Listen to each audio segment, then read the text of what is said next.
Hey sisters. Okay, so I actually believe this is the most important video that I've ever done in relationship or in relation to our relationship to the Lord in our health and wellness world. As many of you know, I shared last week while I was in Gulfport, I got a real mirror of myself and my struggle with addiction. There's a lot of alcohol down there, and I felt the desire to drink excessively. It was just crowding in around me. I used the word in the blog. I felt smushed by it because it was just crowding in so much. And I found myself eating just excessively. And I recognized two things: how I love my desires to be satisfied by things, by foods, by taste. I noticed my love of excess, and that it hurt my feelings. It disappointed me because I felt like there was a lot of things that I had mastered in some way, and the Lord was saying to me two things. He gave me a mirror. This is where you really are. And he says, there's nothing that you can master outside of me. And he began to open up several different areas that I'm studying right now, and he brought them all together in the health and wellness world, because we oftentimes think that this is just a thing that God doesn't really care about. This is just our problem. And that's a self-sufficient attitude right there that will end up falling flat, and we will continue to fall to our desires. And what does James say? Our desires lead to sin, and sin leads to death. And we continue in this health and wellness swirl drain cycle because we don't know how to call out to the Lord in this. So I want to give you what I feel the Lord has led me. I know the Lord has led me to say. And this is one of those things where you can take it or leave it, but this is true. This is not just Rachel's opinion. This is real and it's valid. So I've been studying going through a study called Experiencing God. And I tell you over and over again, I've said it many times, if you have the opportunity to do it, you need to stop and do it. This is a powerful a study that really gives you an up-close look at not how to make God do what you want him to do, but how to call on him the things that you are in need of. And if it be on a huge ministry level and missions level, or on a personal level, calling out to him and giving him the space to say, this is what we're going to do. This is how we're going to do it. In other words, he's like the commander of the army, and we wait on orders and supplies, and he shows us where to go and what to do. And so as I'm studying this on a grand level, this is fantastic because I think about retreats, I think about missions, I think about the ministry of a heart refined, I think about my home, all this. Well, as I was in that struggle last week, the Lord showed me that this is how we can do on a personal level with health and wellness also. The prayer of Experiencing God is not, God, will you join me in what I've chosen to do, but Lord, how can I join you in this thing, or just in anything? But at the beginning of the week, I began to pray that, Lord, how can I join you in my health and wellness? How can I join you in the fight against me? And he said, just plain and simple, call on my name. Ask me what to do.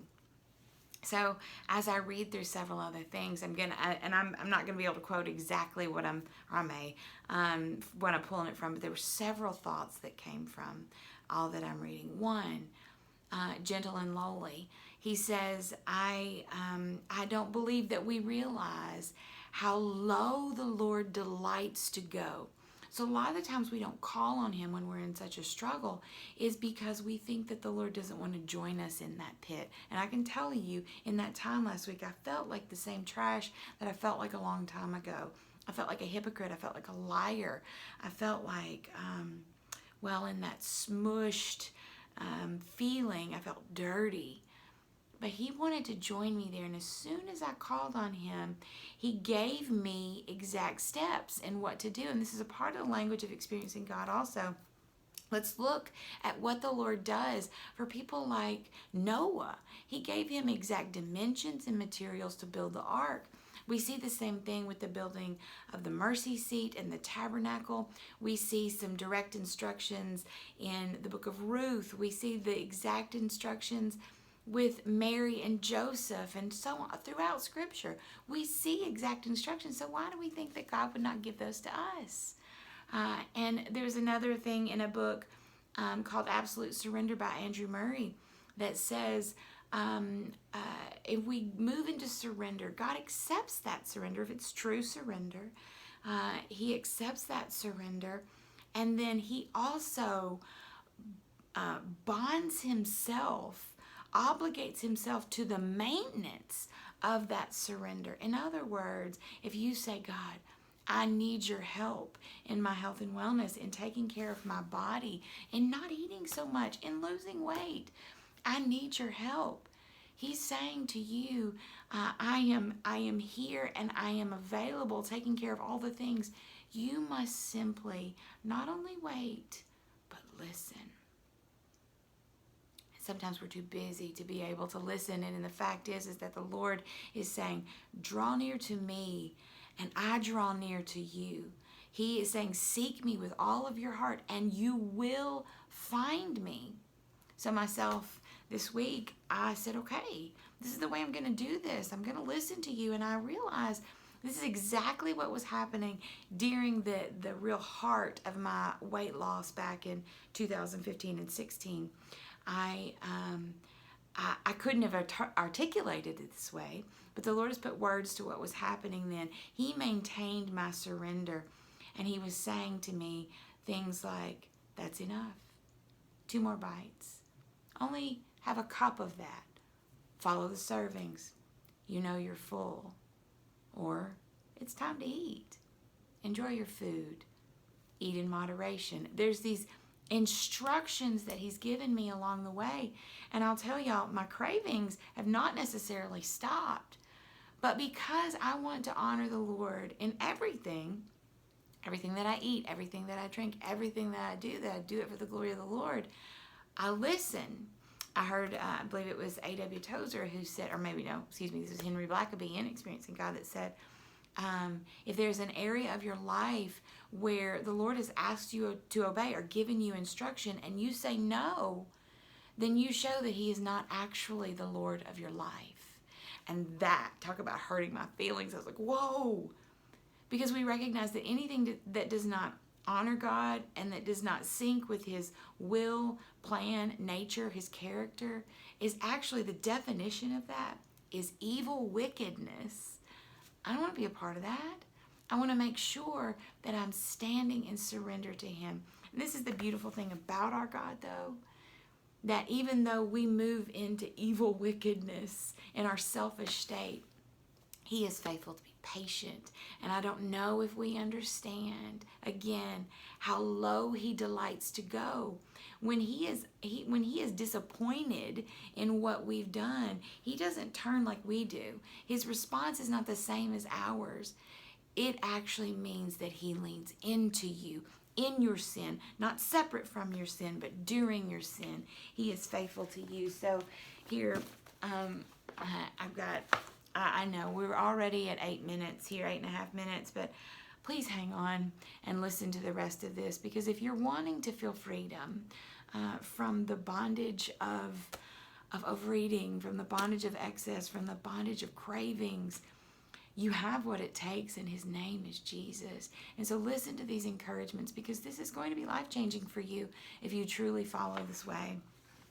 So in this book, Waiting for God, and again, another book that I would tell you to get, everything that I'm saying, I know it can sound overwhelming. Take one at a time. Do a little bit at a time. But these are so helpful in building you in your relationship with the Lord. But it's saying, I'm going to read here in Psalm 25, but or some of the Psalm 25. It says, the writer of Psalm 25 loved God's law above all else. And so he studied it both day and night, but he came to realize that even this devotion to the law was not enough. For the right spiritual understanding of the truth and for the right personal application of it to his own peculiar circumstances, he needed direct divine teaching. In other words, he needed instruction on what to do. And so it goes on to say, Consider how simple it is to walk all the day in the light of the sun. It can become just as simple and delightful to a soul practiced in waiting on God, and I'm going to add in listening for God, to walk all the day in the enjoyment of God's light and leading. What is needed to live such a life as this? A real knowledge of God as the only source of wisdom and goodness, and a faith in God as ever ready and longing to give us all that we could possibly need. In other words, you have to trust Him. That's it. That is the base of you being able to move forward and you being able to live in such a way that your health and wellness, and as you see a change in your body, you feel better. But most of all, that you know Him more, that you give Him the opportunity to show Himself to you. And there's something here that happens when God asks us, when He invites us into this process, this relationship with us, and we say, can I join you? And He says, come in. There's what's called a crisis of belief. And in this, the definition of a crisis of belief, the Greek word of crisis means a decision or judgment. It's not what we think when we normally think crisis. A crisis of belief is not a calamity in your life, but a turning point where you must make a decision. You must decide what you believe, you truly believe about God. A.W. Tozer says that what you think about God is the most important thing about you. And so if you go to Psalm 25, and I'm not going to read all of this, but this is David, and he has so many turbulent times in his life, they're not able to determine exactly when this is. But the name of it is called Dependence on the Lord. And he says, Lord, I appeal to you. My God, I trust you. Don't let me be disgraced. He goes on to say, the Lord is good and upright. Therefore, He shows sinners the way. He leads the humble in what is right. And what that says right there is He offers Himself to everybody. If you read Psalm 145, the word all, A-L-L, is used multiple times. But it says right here, it's the humble that can hear and that are changed. And so then it goes on to say, my eyes are always on the Lord, for He will pull my feet out of the net. That's simple. Turn to me and be gracious to me, for I am alone and afflicted. The distresses of my heart increase. Bring me out of my sufferings. Consider my affliction and trouble, and forgive all my sins. Guard me and rescue me. Do not let me be put to shame, for I take refuge in you. May integrity and what is right watch over me, for I will wait on you. Sisters, this is, if you want to call it a trick, fine. But see, this applies to every area of your life, and when you practice it, and this is the word I have been articulating for so many years now. If you trust Him and practice this way of life simply with your food, it will ripple out into every other area of your life, and you are changed. The discipline that comes from saying, Lord, I'm going to wait with bated breath on you. Read Psalm 104. Creation waits in such a way on Him. So why should we not? They don't have a choice. They have to. We have the choice, though. And here's the fact, too. The scripture shows that angels are jealous of us and the relationship that we have and what we are able to do for the Lord, with the Lord and for the Lord. That's it. We're in a place of privilege. So take that today. Study these things. Immerse yourself in Psalm 25. And know that you're being prayed for. And be changed, my beautiful friends. Okay, I know that was long. Thank you for hanging in. But if you want to talk about this publicly, privately, however you want it to go, let's be in this conversation so we can all be changed together and spur one another on to His love and His good deeds. God bless you, sweet sisters.